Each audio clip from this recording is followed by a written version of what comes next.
Friends, welcome to our you can speak kit and app.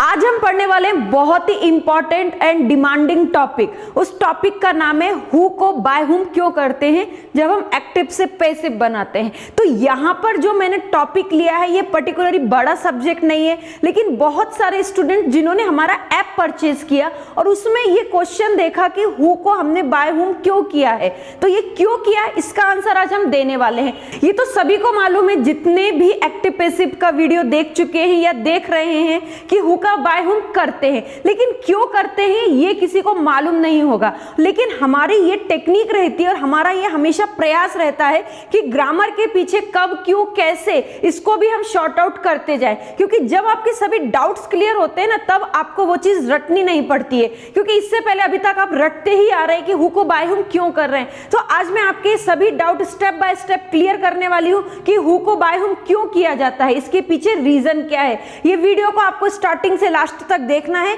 क्योंकि ये बहुत ही इंपॉर्टेंट टॉपिक है, ना केवल स्कूल के एग्जाम के लिए बल्कि कॉम्पिटिटिव एग्जाम में भी इस तरीके के क्वेश्चन आते हैं और कहीं कहीं तो रीजन भी पूछ लिया जाता है जब आप ऐसे टाइप क्वेश्चन राइट करते हैं। तो फ्रेंड्स, यदि ये वीडियो आप हमारे ऐप के ग्रामर के कोर्स में देख रहे हैं तो कोई इश्यू नहीं है, क्योंकि हमने हर चीज सीक्वेंस वाइज दी है, साथ में डाउट क्लैरिफिकेशन भी किया है। लेकिन यदि आप यूट्यूब पे देख रहे हैं तो I will request to you, आप पहले सब्सक्राइब कीजिए, और क्योंकि इसी तरीके के बहुत सारे डाउट्स जो अभी तक आप केवल रटते हुए आ रहे थे हम क्लियर करने वाले हैं अपने डाउट क्लैरिफिकेशन टॉपिक में। तो इसके लिए करना क्या है, आपको केवल हमारे चैनल को सब्सक्राइब करना है, शेयर करना है और लाइक भी करना है, ताकि आपके ग्रामर का जो भी कोई भी डाउट है ना केवल हम क्लियर करेंगे बल्कि उस क्लैरिफिकेशन के पीछे रीजन क्या होता है वो भी हम आपको क्लियर करते जाएंगे। तो यदि आप इस टॉपिक को देख लेंगे तो आपको समझ में आएगा कि हम किस प्रकार से और किस ट्रिक का यूज करके हम इसको क्लियर करते हैं। तो फ्रेंड्स, आपको इस वीडियो को स्टार्टिंग से लास्ट तक देखना है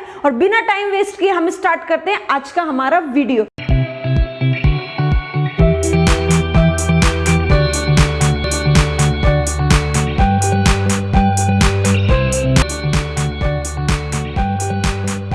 मैंने यहाँ पर एक क्वेश्चन राइट किया है। यहाँ पे वैसे मैंने राइट तो 2 क्वेश्चंस किए हैं, लेकिन आप देख सकते हैं पहले मैं फर्स्ट क्वेश्चन पे जाती हूँ। मेरा फर्स्ट क्वेश्चन है who is Ram eating a mango, question mark है, सब कुछ सही है। तो क्या आप बता सकते हैं कि ये जो मैंने क्वेश्चन राइट किया है क्या ये सही है? क्योंकि इसका जब हम हिंदी में ट्रांसलेट करने जाएंगे तो इसका हिंदी ट्रांसलेशन कैसे बनेगा? कौन राम आम खा रहा है? ऐसा कभी सुना है? हु के साथ में आपको कोई भी सब्जेक्ट मिलता है तो आप बोलेंगे नहीं मिलता है, तो ऑटोमेटिकली ये जो मेरा क्वेश्चन था क्या ये रॉन्ग हो जाएगा? यस, ऑफ कोर्स रॉन्ग हो जाएगा, क्योंकि यहां पर मैंने क्या किया है, सब्जेक्ट लिख दिया है। और नेक्स्ट जो मैंने क्वेश्चन राइट किया आप वो देख सकते हैं, यहाँ पे मैंने लिखा है who is eating a mango. अब आप मुझे बताइए क्या ये क्वेश्चन सही है?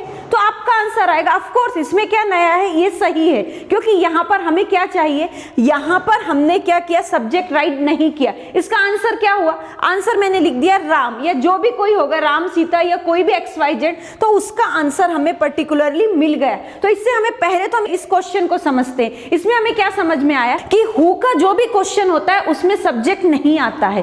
क्यों नहीं आता है? क्योंकि इसमें जो सब्जेक्ट होता है ना वही इसका आंसर होता है। जैसे कि who is eating a mango, तो इसमें आप बोलेंगे कि इसका आंसर क्या है, तो इसका आंसर होगा राम, क्योंकि यहाँ पे डायरेक्ट पूछा जा रहा है ना कि आम कौन खा रहा है, तो आंसर हो गया राम। तो हु के जो भी क्वेश्चंस बनते हैं उसमें कभी भी सब्जेक्ट नहीं आता है, क्योंकि सब्जेक्ट में ही आंसर होता है।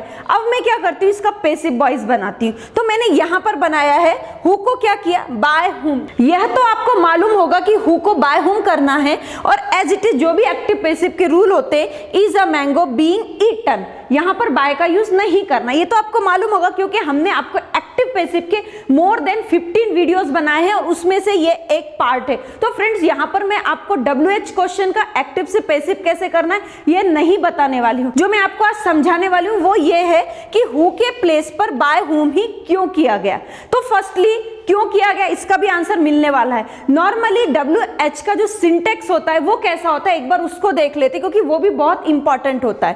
क्वेश्चन है where is Ram eating a mango, किस तरीके से बना, सबसे पहले तो आता है WH वर्ड, उसके बाद में हेल्पिंग वर्ब आता है, उसके बाद में जो भी सब्जेक्ट है, सब्जेक्ट के बाद में आपकी जो मेन वर्ब है, according to the helping verb हम यहाँ पर इसकी वर्ब को लेते हैं, और उसके बाद में जो भी ऑब्जेक्ट है, यदि है तो आएगा, नहीं है तो नहीं आएगा। एट लास्ट में क्वेश्चन मार्क इंपॉर्टेंट होता है क्योंकि WH क्वेश्चन है। तो यदि मुझे इसका where is Ram eating a mango का पैसिव वॉइस बनाना है तो मैं इजीली बना सकती हूँ। क्या करना है, कुछ भी नहीं, WH को हम एज इट इज कॉपी करेंगे, उसके बाद में अकॉर्डिंग टू दिस ऑब्जेक्ट हम यहाँ पर क्या लेंगे, हेल्पिंग वर्ब लेंगे, और उसके बाद में मैंगो लेकर बीइंग क्यों करना है, क्योंकि हम किसमें गए, टू बीज की फैमिली में जाकर के हम देखते हैं, अपार्टमेंट में जाकर के हमने क्या उठाया, वहां से बीइंग उठाया, और उसके बाद में ईटिंग बाय राम। तो ये तो था स्ट्रक्चर WH क्वेश्चन का, किस तरीके से हमने पैसिव वॉइस बनाया। तो फ्रेंड्स हमने ये टॉपिक किस तरीके से सॉल्व किया है, इसकी पूरी तरीके से जो भी रूल्स है हमने अपने ऐप में दिया है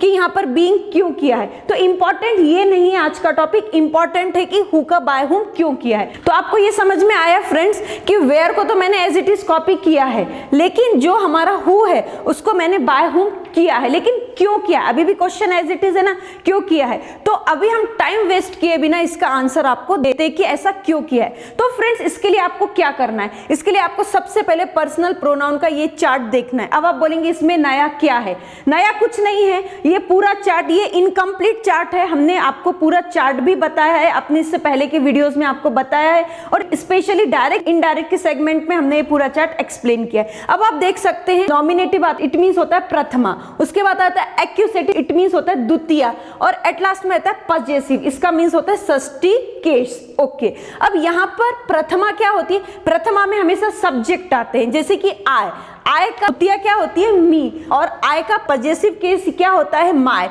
इसी तरीके से वी का आर होता है या अवर होता है। ओके, यू का you and your, it means प्रथमा द्वितीय एंड षष्ठी। अकॉर्डिंग टू दिस हम कैसे सॉल्व करते हैं, दे का देम एंड देयर, ही का क्या होता है, ही का ही हिम और हिज होता है, इतना मालूम है हमें। और ये चार्ट अभी इनकम्प्लीट है, हमने आपको बताया, जैसे कि शी का क्या होता है, शी का हर, इट का इट्स होता है। और अभी आप लास्ट में देख रहे हैं यहाँ पे मैंने हु लिखा है, ये सबसे इंपॉर्टेंट है, यहाँ पे आप कॉन्सेंट्रेट कीजिए। यहाँ पे मैंने हु लिखा, हु का क्या होता है एक्यूसेटिव द्वितीय क्या होती है हुम, और हु की षष्ठी क्या होती है पजेसिव केस क्या होता है हुज।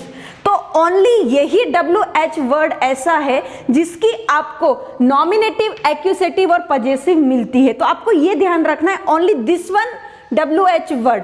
बाकी के WH वर्ड है जैसे कि व्हेन है, वेयर है, उनका आपको ना एक्यूसेटिव होता है ना पजेसिव होता है, उसको आपको ऊपर का एज इट इज नीचे कॉपी करना पड़ता है। तो आपको ये ध्यान रखना है, हु का जो एक्यूसेटिव है वो हुम होता है, और हु का जो पजेसिव है वो हुज होता है, इतना आपको पहले ध्यान में रखना है। तो ये आपको समझ में आ गया होगा। अब हम आते हैं, हमारा अभी भी क्वेश्चन एज इट इज है कि बाय हुम क्यों किया। इसके लिए मैं सिंपल से एक्टिव पैसिव लेती हूँ। पहले हम इसका देखते हैं कि आई मी माई में किस तरीके से हमने एक्टिव पैसिव किया। एक सेंटेंस लिखा है आई राइट अ लेटर, इसका किस तरीके से बनाएंगे।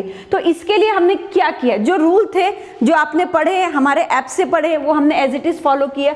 अ लेटर, टू बीज का फॉर्म लिया इज, फिर हमने थर्ड फॉर्म लिया वर्ब का, उसके बाद में बाय करके मी किया। तो यहाँ पर आपने जो बाय करके मी किया वो किसका किया, सब्जेक्ट का ही किया ना। यहाँ पर जो सब्जेक्ट था आय, इसका किया, क्या किया आपने, जो आय था उसका बाय मी क्यों किया, क्योंकि पैसिव वॉइस बनाते टाइम पर आपको एक्यूसेटिव ही लगता है, इसलिए आपने क्या कर दिया, बाय मी कर दिया। अब हमारा नेक्स्ट क्वेश्चन है, वो क्वेश्चन है Who write a letter?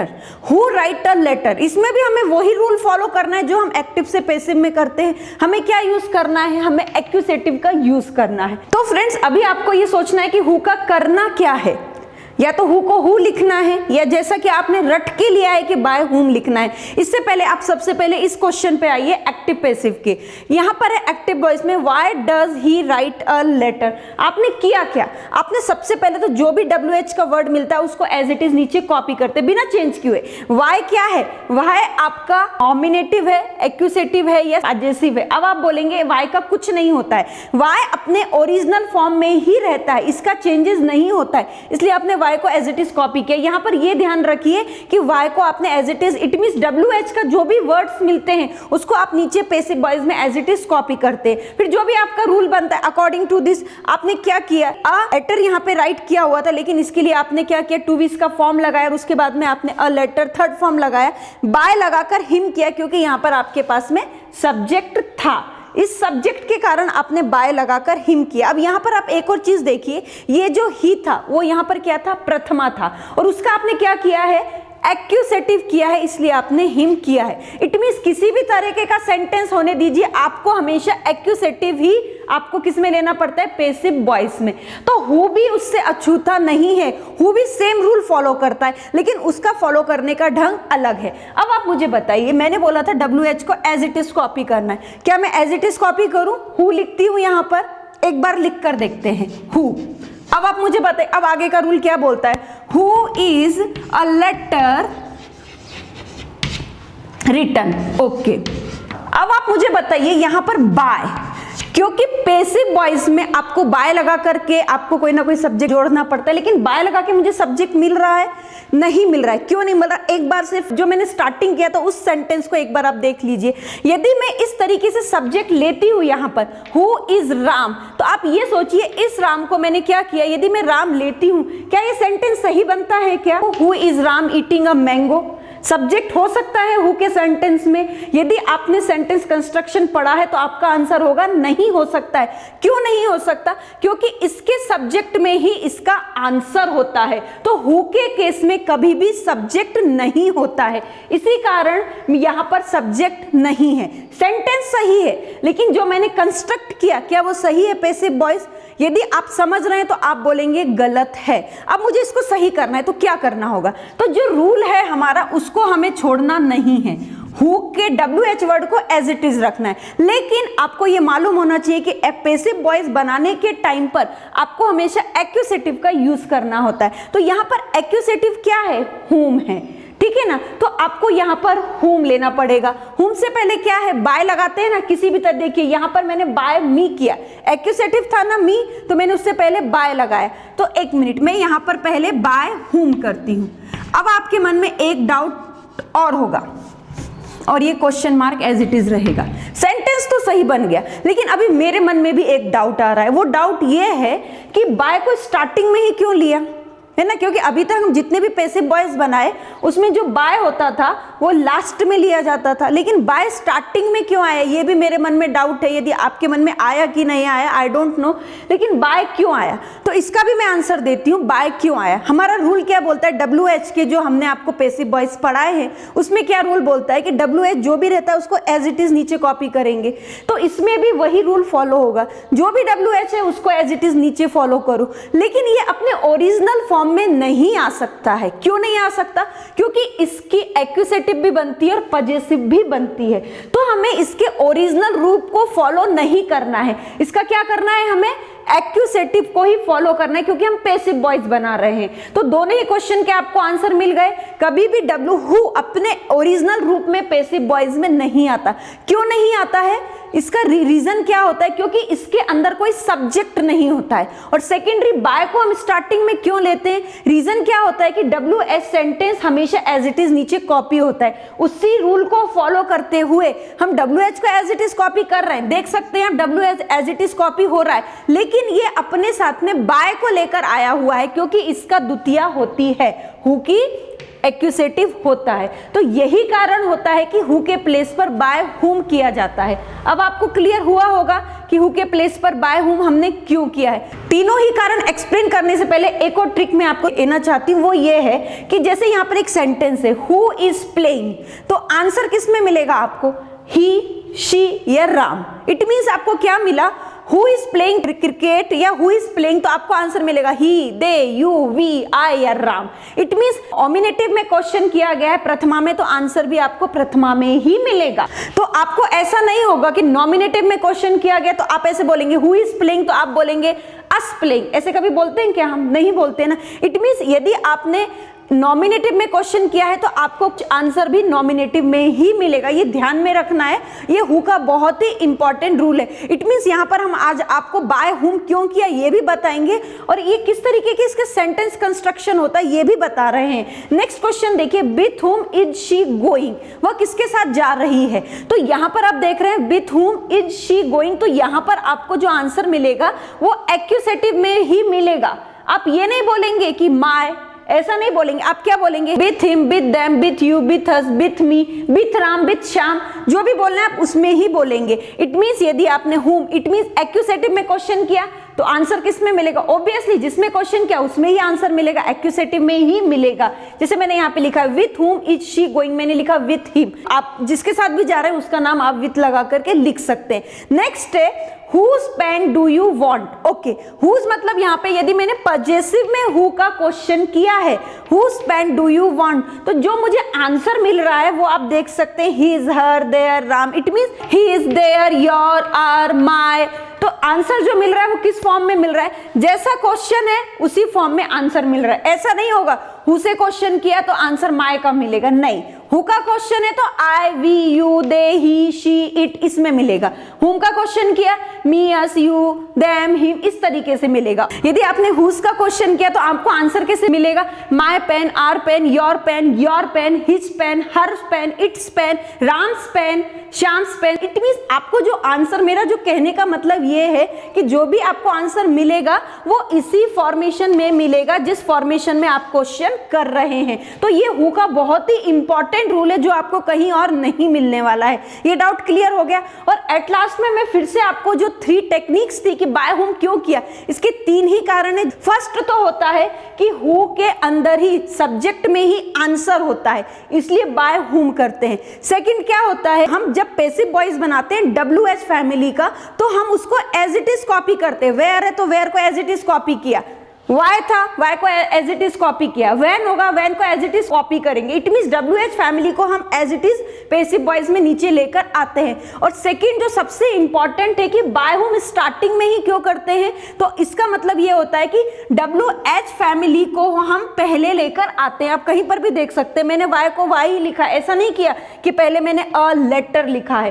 तो यही तीनों रूल हैं जिसको आपको ध्यान में रखना है कि हु को बाय हुम क्यों किया। रटिए मत, समझने की कोशिश कीजिए। यदि आप हमसे इसी तरीके से जुड़े रहेंगे YouTube पर या हमारे ऐप के द्वारा हमसे जुड़े रहते हैं तो आपको इस तरीके के जो बहुत सारे डाउट्स हैं जिसे आप रटने की कोशिश करते हैं बिल्कुल भी नहीं रटेंगे। और सबसे इंपॉर्टेंट बात यह है फ्रेंड्स, हमने अपने ऐप में जो भी डाउट क्लैरिफिकेशन दिए हैं इसी तरीके के डाउट क्लैरिफिकेशन दिए। हर एक टॉपिक को ऐसा नहीं कि केवल एक्सप्लेन करते गए, उसको आपको टेक्निकल रीजन क्या होता है ये आपको समझाया है। तो यदि आप हमारे YouTube चैनल पे नए हैं तो मैंने जैसे पहले बोला सब्सक्राइब कीजिए। और यदि आप हमारे ऐप में देख रहे हैं और आप परचेस करना चाहते हैं तो इसकी लिंक नीचे डिस्क्रिप्शन बॉक्स में दी हुई है। आपको हमारा जो ग्रामर का कोर्स है A to Z grammar with writing skill, ये आपको परचेस करना है। बहुत ही कम कीमत में मार्केट में उपलब्ध करवाया गया है और इसमें more than 200 topic, it means 200 इसी तरीके के डाउट क्लैरिफिकेशन सेगमेंट भी हैं। साथ में इंटरैक्टिव टीचिंग की हुई है। इट मींस 200 को हमने कितने भागों में डिवाइड किया ये आप समझ सकते हैं। और फ्रेंड्स इसी तरीके से हमारे ऐप में ना केवल ग्रामर का बल्कि इंग्लिश स्पोकन का बहुत ही अच्छा कोर्स है जिसके द्वारा बहुत सारे स्टूडेंट्स ने लाभ उठाया है, जो केवल किसी भी मीडियम के होने दीजिए, आप किसी भी लैंग्वेज के होने दीजिए। यदि आप हमारा स्पोकन का कोर्स परचेस करते हैं तो आपको उसके साथ में 4 बुक्स भी मिलेंगी जिसके द्वारा आप डे बाय डे किस तरीके से आपको प्रैक्टिस करना है वो भी हमने बताया है। तो फ्रेंड्स आज ही हमारा कोर्स परचेस कीजिए और बहुत सारे लाभ उठाइए। Thank you very much.